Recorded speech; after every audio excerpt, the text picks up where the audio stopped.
Halo semuanya, salam kenal, aku Coding Mama. Kali ini aku akan membawakan video pertama belajar Art Studio dari nol. Nah, yang pertama kenapa sih perlu belajar art? Sebenarnya tergantung dari kebutuhan tiap orang ya. Tiap orang pasti punya kebutuhan yang berbeda. Tapi kalau bisa dirangkum, sebenarnya art itu sendiri fungsinya adalah untuk analisis statistik, membantu kita menyelesaikan olah data. Bisa untuk skripsi, tesis, perusahaan, ataupun penelitian yang lain yang sifatnya kajian. Dan sebenarnya Art Studio ini bisa juga untuk GIS. Nah, kelebihannya Art dibanding dengan tools atau software-software statistik yang lain adalah karena dia base-nya code editor. Karena code editor, jadi kita lebih mudah untuk mengubah, kemudian mengevaluasi, dan bisa digunakan berulang-ulang. Lalu karena dia code editor jadi sangat ringan dan bisa menampung data yang jumlahnya sangat besar, yang jutaan yang mungkin tidak bisa diolah di Excel.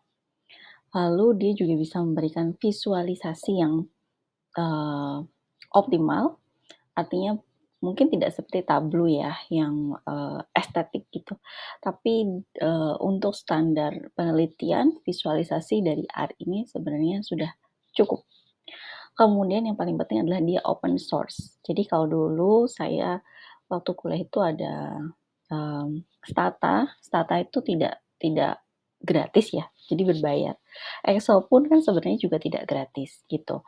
Jadi karena dia open source maka ini sangat-sangat menguntungkan bagi para peneliti, pelajar, dan juga untuk bisnis juga sangat menguntungkan. Nah, kalau flashback sedikit, Art Studio ini sebenarnya basic-nya itu adalah dari bahasa pemrograman R. Bahasa pemrograman R ini digunakan untuk analisis statistik dan itu sudah ada di tahun 90-an. Kemudian ada seorang engineer bernama J.J. Eller, nggak tahu ini spellingnya benar atau enggak. Tahun 2009 dia membuat sebuah integrated development environment untuk R, namanya Art Studio. Jadi Art Studio ini didesain dengan interface atau tampilan yang sangat beginner friendly, user friendly, dan sangat praktis digunakan karena bisa disimpan, kemudian bisa diedit, tidak seperti bahasa R yang dia hanya satu line saja, satu perintah saja. Jadi Art Studio ini sangat menarik begitu. Dan tahun 2002 kemarin Art Studio ini di rebranding sebagai Posit gitu ya. Nggak tahu tujuannya untuk apa, tapi dia udah kalau di websitenya itu udah bukan lagi Art Studio tapi Posit. Oke. Sekarang kita install dulu nih Art Studio-nya. Caranya yang pertama adalah kita install dulu R-nya, kemudian baru Art Studio-nya. Link untuk instalasi ada di description box. Kalau ada yang bermasalah dengan cara penginstalan, boleh komen di kolom komentar. Oke. Nah, kalau udah diinstal, jadi tadi kan ada dua. Yang pertama install dulu Art Console-nya, yang kedua baru Art Studio-nya. Art Console ini sangat cepat sekali misalnya karena ringan banget ya. Dia hanya berbentuk satu tampilan layar saja dengan perintah codingnya akan dituliskan di yang paling bawah. Jadi dia tidak bisa menyimpan code, dia hanya bisa menjalankan atau running code-nya saja.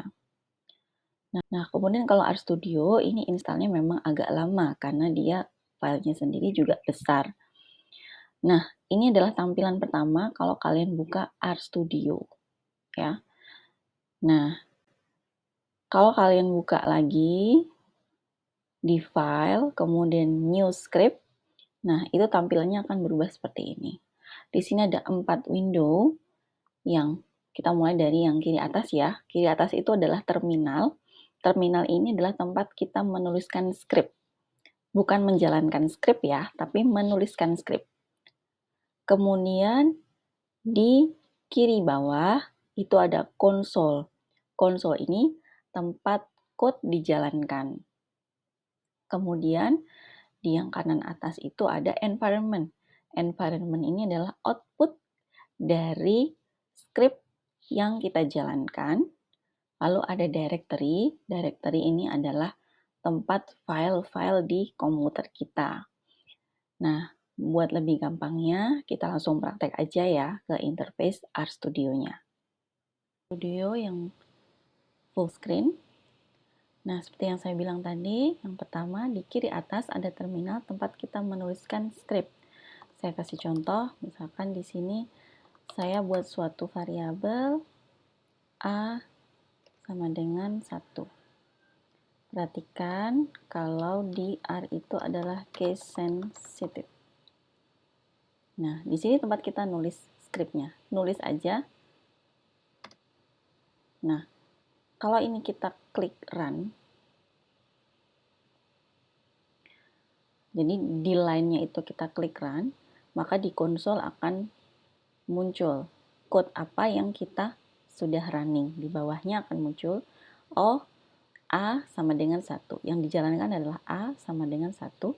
Maka di environment di kanan atas, nanti dia akan muncul bahwa A kecil itu value-nya adalah 1. Gitu. Nah, kalau kita mau menjalankan beberapa line sekaligus, tinggal kita blok aja. Di sini saya bikin sampai.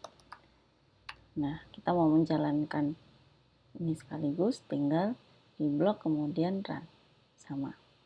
Shortcut yang lain adalah kita bisa gunakan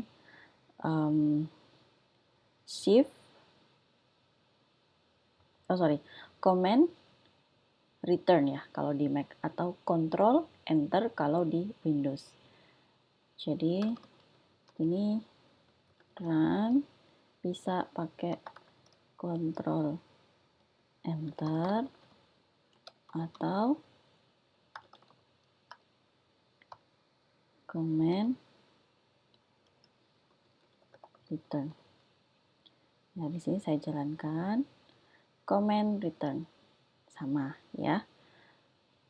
Nah, hashtag itu artinya dia tidak akan ke running ya, tidak akan terjalankan di konsol. Dia hanya sebagai deskripsi aja, mempermudah coding, mereview ulang codingnya. Nah, sampai sini sudah jelas ya. Jadi ada terminal, konsol, environment, dan directory. Directory ini adalah file-file, basically sama seperti file explorer kalau di PC atau di laptop ya. Jadi sama aja. Biasanya untuk memulai kita set dulu working directory melalui menu station, set working directory, choose directory. Kenapa? Tujuannya ini kita untuk mempermudah. Nantinya kalau ada output berupa image, dia akan langsung tersimpan di directory tersebut. Di sini saya setting di coding mama. Jadi ada script maupun image, semuanya nanti bisa disimpan di satu folder, jadi lebih rapi dan lebih mudah untuk memanggilnya kembali. Sekian dulu dari saya, semoga video ini bermanfaat buat kalian. Terima kasih, jangan lupa subscribe dan like videonya. Sampai ketemu di pelajaran berikutnya.